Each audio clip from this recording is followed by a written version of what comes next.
Welcome back. I'm delighted to be with you here again today. In today's session, I want to talk about the power of a big dream and how and why your life starts to change the moment you start to dream and dream big. To get started, I want to share a very inspiring story with you. That story is about someone who I admire and someone whose life exemplifies the importance of dreaming big. It was the last day of August 2030, and standing along the Cuban shore, looking across into the ocean, Diane was about to attempt for the fifth time a feat that she had tried previously and failed. She wanted to swim across the Cuban shore, a journey that would have taken a distance of 110 miles from Cuba to Florida.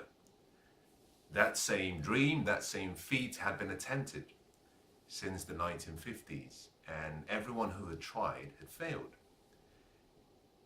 Diane had tried on 4 previous occasions, and she had failed. But on the 31st of August, 35 years after the first attempt, she was about to try again and see if she could succeed in making one dream that had been nurtured and saved and kept in her heart for so long. She was about to pursue that dream again.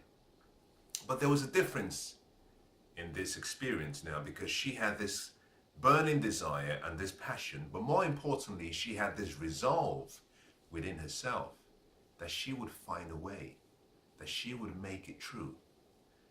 And so she started the journey. And it took a number of days, but eventually she arrived on the Florida shore. And as she found the strength, having swam through a difficulty of an ocean, having avoided all the jellyfishes, the sharks, the difficult weather conditions, as she walked out of the beach and she looked backwards, she could see her dreams having become a reality. But as she walked out, she made 3 statements, and that is what I want to start by sharing with you today. The first statement she made was, never, ever give up on your dreams. The second statement she made was that it might seem like a solo effort, but it takes a team. Now, she also made one statement, which in fact was the second. The statement was that you're never too old to pursue a dream. 3 significant statements. Now, I mixed up the order intentionally, but if I were to give it to you the way she narrated it, it was simply this: never ever give up on your dreams. That was the first one. The second was that you're never too old to pursue a dream. And finally, it might seem like a solo effort, but it takes a team. Now, I want to start by asking you a question. My first question to you is, what is your dream? What is that picture you have in your mind? What is that burning sensation you have in your heart? What is that image of yourself, some way, someplace in the future, that it keeps replaying? Or perhaps an image that once used to play, which you've stopped playing. What is that image? What is your dream? Do you have a dream? Without vision and dreams, my favorite book says that the people perish. And I want to challenge you today. I want to encourage you whilst I challenge you. And my challenge to you is that if you can conceive in your heart and rekindle that passion you once had for that dream, if you believe in that dream, then you can achieve it through hard work, through sacrifice, through consistency in your efforts. All dreams are possible. And I say that because I believe that you're never given a dream so big that you cannot achieve. That any dream that you've seen in your mind's eye, any dream that you've had the opportunity to witness, It's a dream that is for you. That the method of how you achieve it may not be very clear. And as a matter of fact, at the early stages of a dream, that should be none of your business. Your focus should simply be about capturing that dream, crystallizing that dream in written form so that you can convert that dream into a reality. Forget about the how to. Focus on the why. Focus on why you want that dream. To achieve any dream, you have to start with a burning desire. A burning desire is something that gives you the energy, the enthusiasm to pursue your dream. Now, I've found from my experience, but also from studying some of the great people I admire very much, that it doesn't just take a burning desire to achieve a dream. That burning desire has to be converted and combined with passion. And there is a difference between the two. And let me try and explain the difference, because I believe that if you have the burning desire and if you can develop the passion to stay focused and pursue that dream, I genuinely believe that that dream can become a reality. Now, what is the difference between your burning desire and your passion? Well, it's very simple. Both of them will give you energy, both of them will give you the momentum, both of them will give you the enthusiasm to get going. But your burning desire will identify something that you really want, something that you really want to experience. But your passion, on the other hand, identifies something that you are not willing to live without. You know, I cannot live without air. So I'm passionate about having air. I cannot live without love, either loving or being loved. It's a need I have. So I'm passionate about love. On the other hand, I have a burning desire for a number of personal goals. Now, some of them are not necessarily my specific needs. They're simply wants.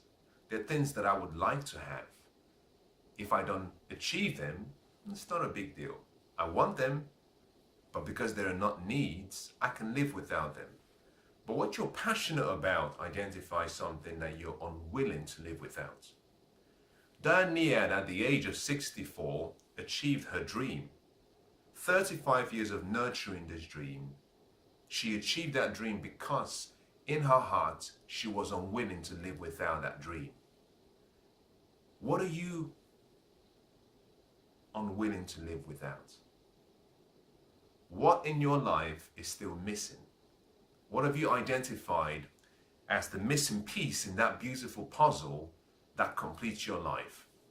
If you can identify that piece, and if you're willing to work towards making that piece a reality and placing it strategically where it should be, I believe that the mosaic of your life will start to form and will start to come together into the beautiful image of who you really are.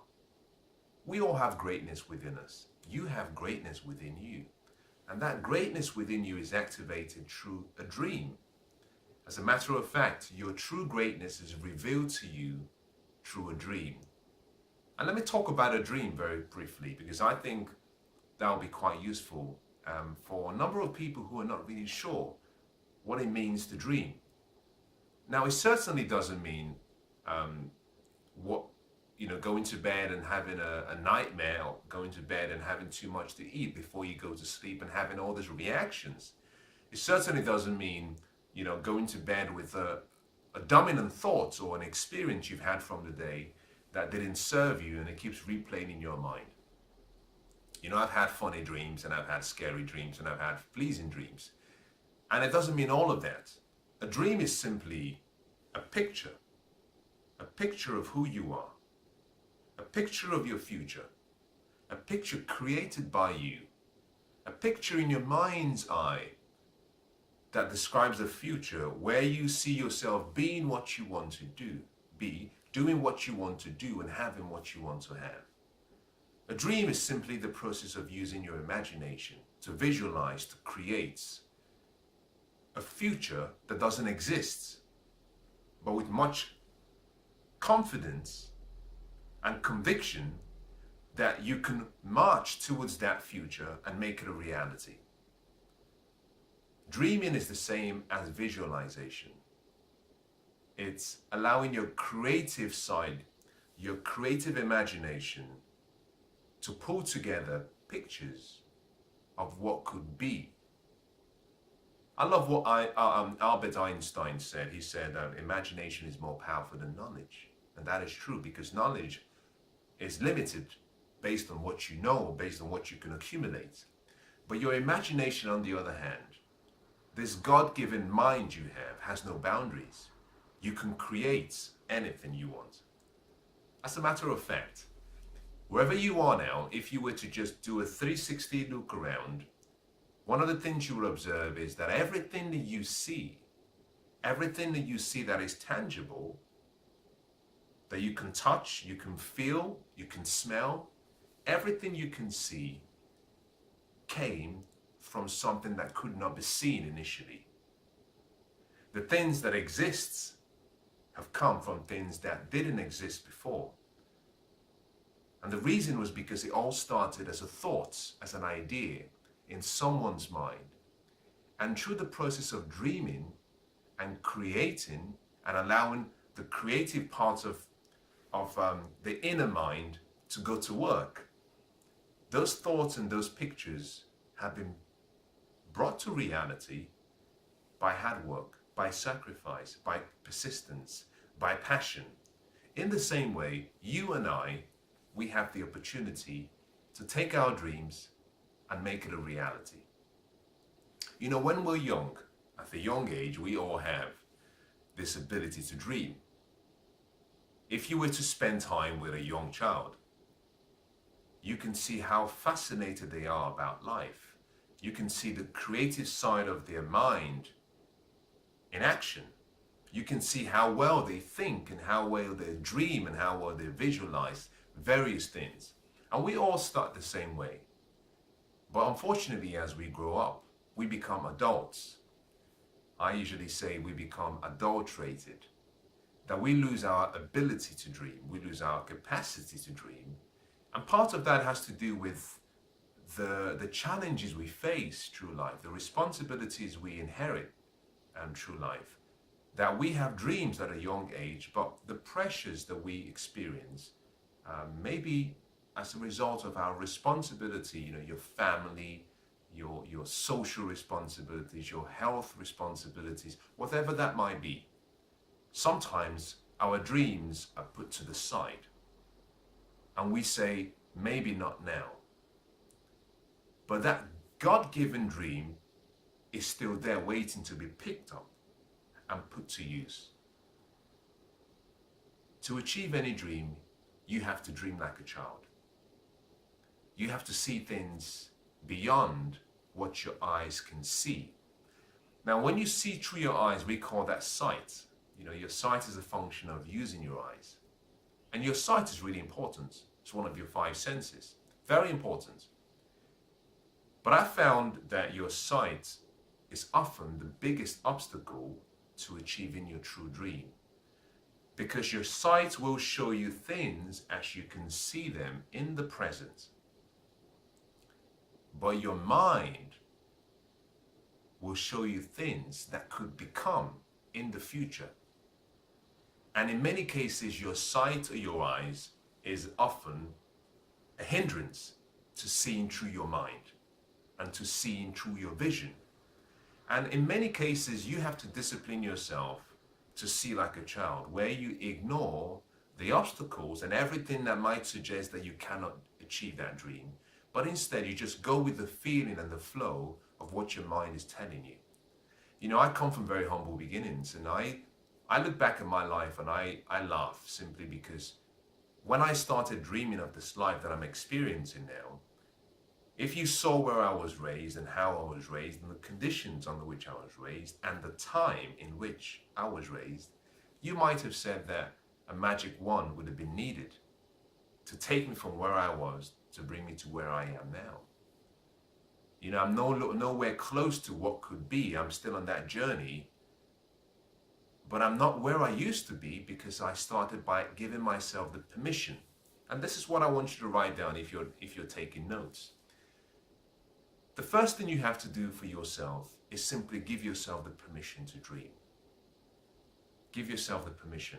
You don't have to wait for someone else to come and instruct you. You don't need to wait to get authorization from anyone. You are your own master. This is your world. This is your universe. And all you have to do is give yourself the permission to dream. Now, dreaming on its own requires some input and some work from you. There are various ways in which you can start to develop a much stronger lifestyle of dreaming. If you look across any walk of life, if you look across any country or continent, I'm certain that you can identify a number of people who inspire you. You can identify people who came against all odds, and their stories are inspirations to millions around the world. Now, I don't even know where to start if I should start calling names. There's so many people. But I know that in your life that there are some people who you see as role models and people who inspire you. One of the things that could be distinct about that person could be the fact that they have this unique ability to dream, that they defied all odds, that they rose against all of the challenge and obstacles that faced them, and they pursued their dreams with so much ferocity. They pursue their dreams with so much determination. And now we celebrate them, and you might be one of those who celebrates them because of what they had to go through. Now, I believe that there is a story waiting to be written about you, just like the same people you admire. A story that will talk about your past, a story that will use your past as a testimonial to what is possible, but also a story that will identify your present, which is now, but we'll go ahead and talk about the great things that you did in the future. I believe that a story has been written already. I believe that the end to that story awaits your approval, awaits your sign off, your signature. And as soon as you put that signature, nature and life starts to go into motion to bring that into reality. Now, to do that, that requires dreaming. And dreaming is so important because when we dream, it's one of the one opportunities we have. It's one of the few times when we come as close as we can to infinite intelligence. We come as close as we can to supreme intelligence. We come as close as we can to the godlike experience. And part of that is because when we dream, we allow ourselves to create from nothing. We create things that become, but we start with nothing. And that in itself is a level of intelligence that the human mind and the human brain rather cannot understand. And so when you allow yourself to dream, you're doing the most important parts of what makes you a unique individual. We're all born for a reason. We all have a different purpose in life. But none of us can dream the same way, because none of us has been given this unique assignment and this unique purpose for what we can do on earth. And so, by our ability to dream, we kick into motion a chain of events that must take place before we can impact our world with the gifts and talents and skills and the love that we have, in such a way that generations to come will look back and say, wow, this world is a better place because you were here and because of your dream. Now, to dream, remember this, that it requires practice. It's not something that comes and that you're so gifted at doing. It's a practice. It goes from being a study. You know, what we're doing now is I'm sharing with you ways. That is a study. But it must go beyond the study. It must become a practice. Then it must become a habit. Then a lifestyle. Those who rule the world, those who are changing the world, those who have changed the world, were people who had a lifestyle of dreams. Now think about it. There are various names you can mention based on people who we hold in high esteem right now. You know, Richard Branson, he's a dreamer. He's a big dreamer. We know about Steve Jobs. He was a dreamer. We know about Elon Musk. He is a dreamer. Mark Zuckerberg is a dreamer. Oprah Winfrey is a dreamer. J.K. Rowling, Joanne is a dreamer, producing great books that are changing. And this is the point. Her books are even changing and helping young children develop the ability to dream, the ability to just use the imagination and let it run free. There's so many people we can call, the people who are still alive today, who are changing the world and helping people become who they were born to be. But also people who are fulfilling their true destiny and their true greatness. And I think you and I would someday be called amongst the rank of people who made a difference. Now, to be able to dream well and to develop that practice of dreaming, the first thing you have to do is recognize the importance of a pure and a strong self-image. A self-image is incredibly important. This is simply because your ability to dream will be founded on how you see yourself. If the picture you see in your mind of you is one that is not good enough, is one that is not deserving, if that picture is one that is in black and white, unfortunately, the quality of your dream will be no better than the ingredients used to form the dream. Think about this. If you wanted to make a great dish, you would need ingredients. Now, if you wanted to make a really good dish, one way would be to go to a chef who is very skilled, who has a lot of experience making that particular dish, and maybe well respected as an expert in making that dish. And from that chef, you could get a cooking instruction and a list of ingredients to use with the directions on how to make the dish.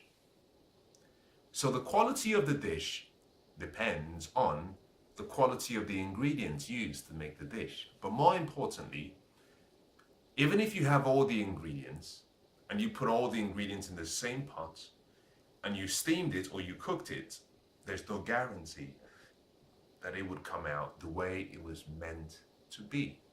And that is simply because there is a sequence. There is a sequence of activities that must take place in the right order with the right time in between to ensure that the perfect dish is made. So although you have the ingredients, you also need to know when, how, why to put specific ingredients. And until you understand both the order and the sequence, it's possible that the dish will come out very different to what the chef may have produced. In the same way, your self-image is an ingredient. It's an important ingredient because you will never act contrary to the person you see in your mind. Everything we do because of how we see ourselves. If you have a self-image that is rich, then it means that you would esteem yourself based on that image. That the estimation of your value, of your worth, the estimation of your self-ideal will be so beautiful because it's founded on a rich self-image. Now let me use this very quick time to just explain 6 different components of the whole process. I call the 6 processes, when put together, I call that your self-portrait. Now I'm talking about one aspect of that today. But the 6 parts of your self-portrait consist of your self-image, which is what I'm sharing with you right now. And your self-image is simply the image you have about yourself. When you close your eyes, what do you see about you? When you speak of yourself, what do you say about you? Do you affirm yourself? Do you talk to yourself in a kind and empowering way? The second part is your self-ideal, which is the ideal picture you have about yourself. In that future, what is the perfect picture you have? Now, that perfect picture is connected to the dream we're talking about. But for that picture to be beautiful, for it to be a colored picture, for it to be a motion picture, not a still picture, for that picture to be grand, you must have an ideal image based on your self image, but you must also have an ideal image based on how you see yourself and what's possible in your life. The third is your self-esteem, which is really the estimation you have about yourself. What's your value? What do you believe your true value is? Do you think that you are simply valued at the same monetary assessment given by a job? That's not your value. You're much more than that. You know, your value is not based on what you're paid. Your value is not based on what you earn. That's not your value. Don't be ridiculous.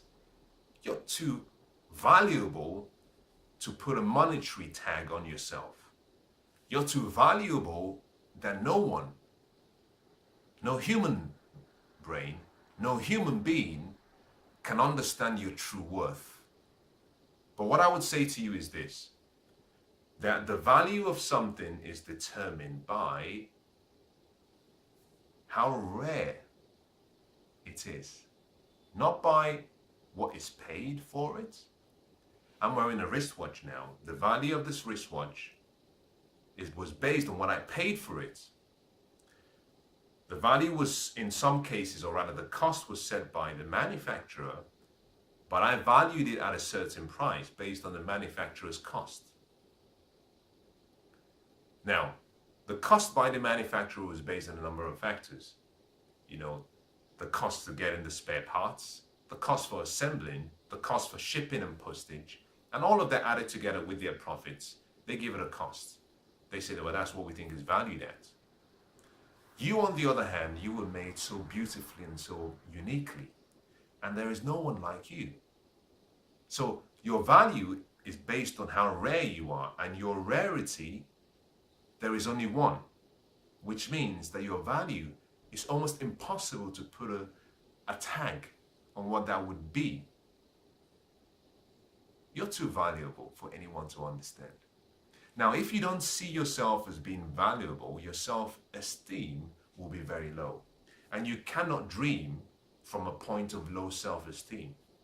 You have to raise your esteem, because until you know who you are, then other people will tell you who they think you are. And whatever definition or image they give you becomes your reality.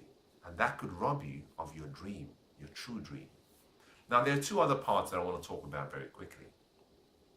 The first is, well, no, this is, I haven't given you the fourth. The fourth part of your whole, the sixth part of your self-portrait is your self-confidence. Now, how much do you believe in yourself? When you look at yourself in the mirror, what do you see? Who do you see? How much do you believe in yourself? Are you confident in yourself? The fifth is your self-identity. And your self-identity is, in my opinion, probably the most important, because that defines what you will do, that defines how you act, that defines who you become. Now, I've taken some time to explain this simply because until you understand the importance of your self-image in the dream process, you may never hold on to that dream you see, because you will always see a dream that is so grand and so different from where you are.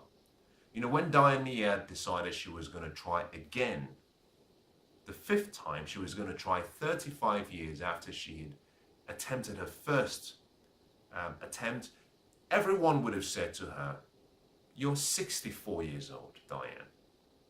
Why don't you get real? This is not possible. It cannot be done. Your physical body cannot take the amount of training you need. Your mind is a lot weaker than it used to be. You're no longer a child. You cannot dream and imagine as much as you used to." There must have been 1,000 reasons that they could come up.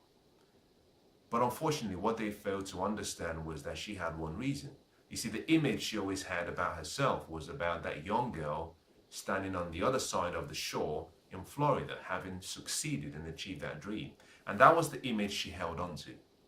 The reason I believe that she was able to defy all odds and achieve that dream was because she held on to this picture that it was possible.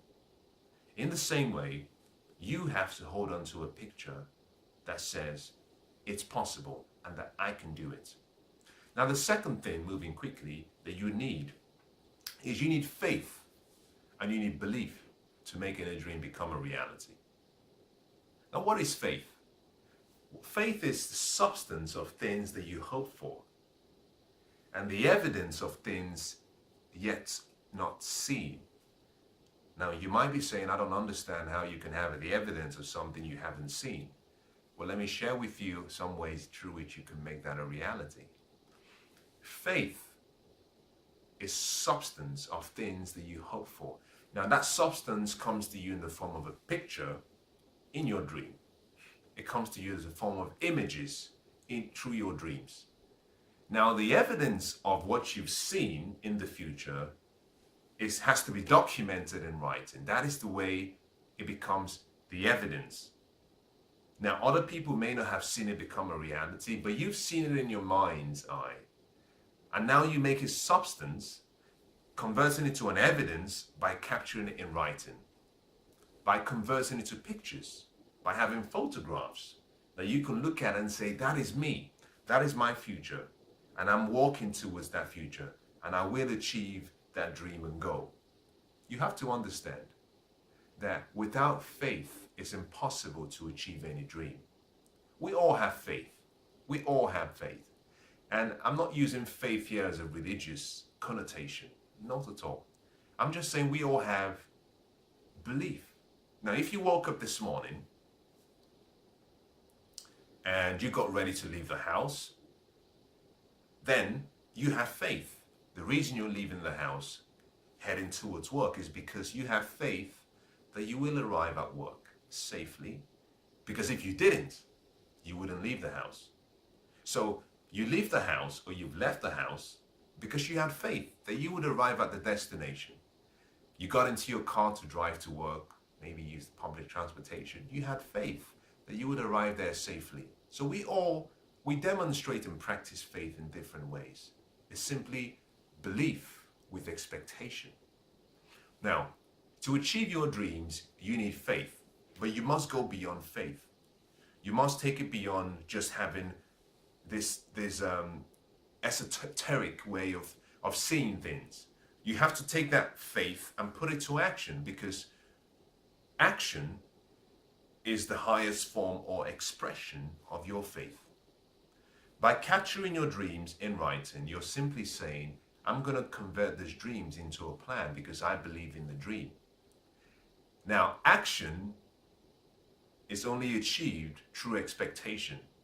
Now, no one will take action if they didn't expect the dream to become a reality. So by taking action, you're demonstrating the highest level of faith. So faith comes in two parts. What you see, how you feel, but on the other side is what you do. Combined together, faith is complete. To achieve your dreams and goals, you need faith. You need to take time to develop the faith and the belief in your dreams, because the size of your life, the level of success you achieve in any area of life, will seldom exceed the level of your belief in that area of life. Whatever you can conceive in your mind and you can believe, you can achieve. You all have it in you. You don't have to look without, you simply have to look within. If you can hold on to your faith, if you can hold on to your belief, your dreams are possible. The third way of making your dreams a reality is connect that dream to a purpose. You must have a purpose. You must have a reason. You must have a why for that dream. Because the strength of your purpose will decide the longevity of your determination to bring that to reality. Your purpose will pull you towards your dream, but it will pull you through the tough times. Most people fail to achieve their dreams because they don't have a purpose, they don't have a why. They have an idea about what they want, they have a vision, they have a mission, but understand that your mission and your vision are slightly different from your purpose. Your mission might identify why that goal you set or that dream exists. Your vision will identify the destination you're trying to get to. However, your purpose identifies the reason why it has to become a reality. And I've found in most cases, if you can connect that purpose to a bigger life experience that affects other people, that it becomes a lot more easier to generate the willpower, to generate the skills, to generate the tenacity, to generate the resolve to make it a reality. How do you do this? Well, it's very simple. Ask yourself 3 or 4 questions. The first question is simply, why am I here? What is my purpose on earth? What is my purpose in this world? What am I here to do? That's the first question. The second question is, what can I do? How can I help the world? How can I use my gift and my skills to make a difference in the world? How can I use my gift and skills to change the lives of people around me? How can I use what I have and what I know, what I've seen, how can I use that for the greater good? The third is, what can I live for people? And what can I live in people? And this is about legacy. When you connect your dreams to a legacy, you start to think beyond yourself. You start to think about significance. You start to think about contribution. You start to think about how your decisions and actions can serve as a channel to support another dream. We live things for people in 2 ways. What we live for them, but also what we live in them. If you connect your dreams to a legacy and you make it intentional, then automatically you would find that your resolve, your decision-making ability, the steps you take are always purposeful and are always edified and look at the bigger picture of life. Now, the final thing you have to do is say, what is the true potential I have within me? Now, I believe that is unlimited. The reason you ask yourself this question is because as you push towards your potential and as you fulfill your purpose, you achieve greatness. Greatness is not inherited. Greatness has nothing to do with the family in which you were born in. As a matter of fact, greatness has little and nothing to do with what you have, how much wealth you have. That is not greatness. Greatness even has very little to do with your IQ, has nothing to do with your skills and abilities. No. Greatness comes as a result of who you are. But that comes as a result of you fulfilling your true purpose in life. Greatness is not what you do necessarily. It's a combination of how you live combined with what you do and whether that combination fulfills the true purpose for which you were born. Now, by connecting those 4 questions, that would help you start to see the bigger picture of that dream and how that dream, founded on a strong purpose and a passion and a conviction, can help you move towards making that a reality. Now, the 4th way to achieve your dreams is to understand the importance of relationships, to understand the importance of association. It's impossible to achieve a significant dream on your own. Everything that has been achieved in the world, every significant dream or every significant change that has happened in the world is something that was done by more than one person. By combining 2 minds, you have a coming together of greatness that far exceeds what one person can do on their own. By connecting your purpose and sharing that with other people, what you do is you activate what I call the law of agreement. And that simply says that where 2 or more people come together for a purpose, that the strength of their agreement will determine how far they succeed with that purpose or that goal. So the 4th thing you have to do is get yourself in a dreamer's circle. A dreamer circle is simply an environment where other dreamers are present, where other people who can see, who can think, who want a better future, where they exist. You have to be careful because in some cases, some people will steal your dreams. Now, I should qualify that statement by saying, I'm not referring to someone taking an idea. No, don't worry about ideas because ideas don't make, and it's not really what changes the world. What changes the world is you solving problems and creating value for people. That is what changes the world. The world is full of great ideas, but the world is still filled with so many unsolved problems. And so to succeed, you simply have to look for ways through which you can solve problems for so many people whilst creating a lot of value for them. That is how success is achieved, not from an idea. So don't worry about people stealing an idea you have. That's not what I'm referring to. What I'm talking about now is at a young stage of your dreaming process, because your dream is so unique to you, you have to be careful about who you have around you and who you share that dream with. Because whilst you need faith and belief to create your dream, you have to be very careful about doubts and unbelief, fear. And these are seeds. As a matter of fact, I think I should call them weeds. Like a garden, every garden and every gardener knows that they intentionally plant good seed because they want a good harvest. But as soon as the gardener plants his seeds, for whatever reason, uninvited or not, the weeds appear. Now, the doubts and the words of people who don't believe in your dreams are like weeds. So you have to be careful because at the very early stage, the wrong words can suffocate that belief you have in what is possible.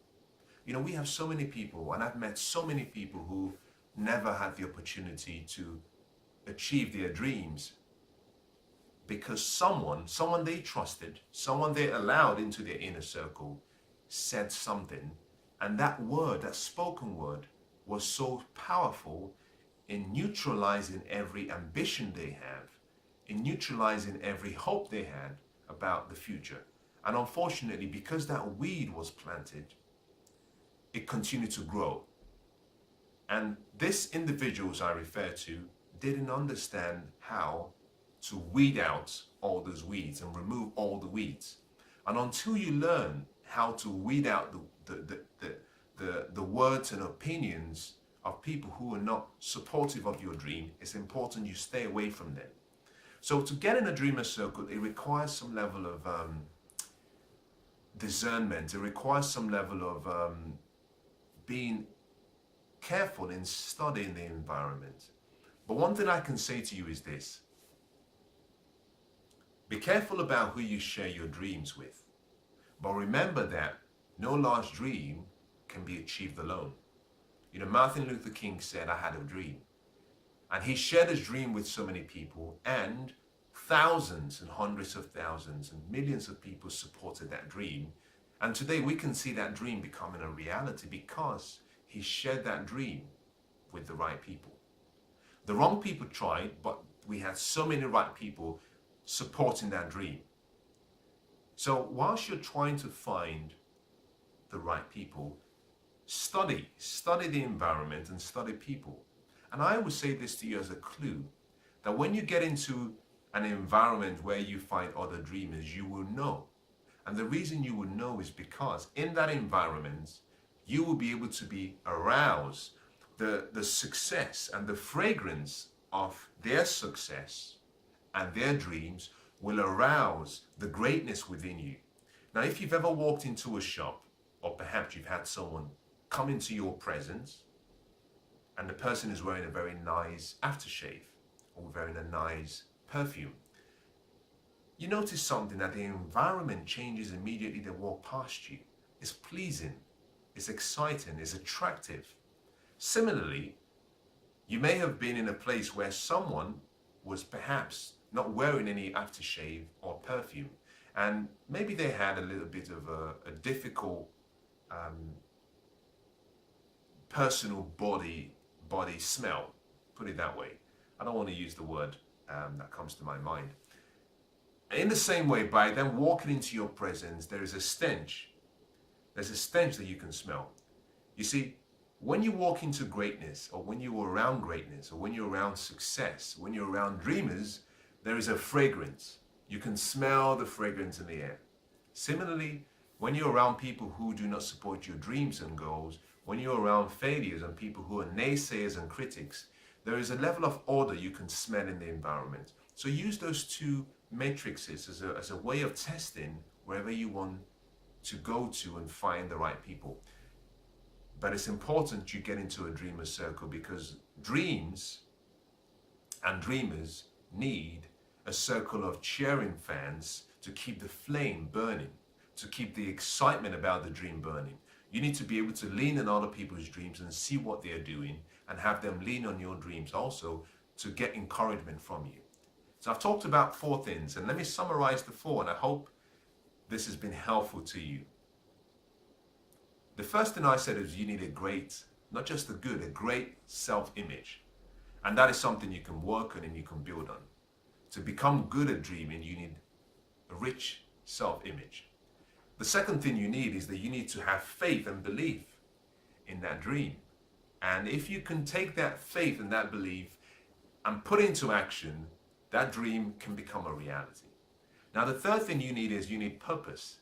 That dream you have has to be converted and connected to a purpose, something bigger than you, something grand, something that affects the generations around you.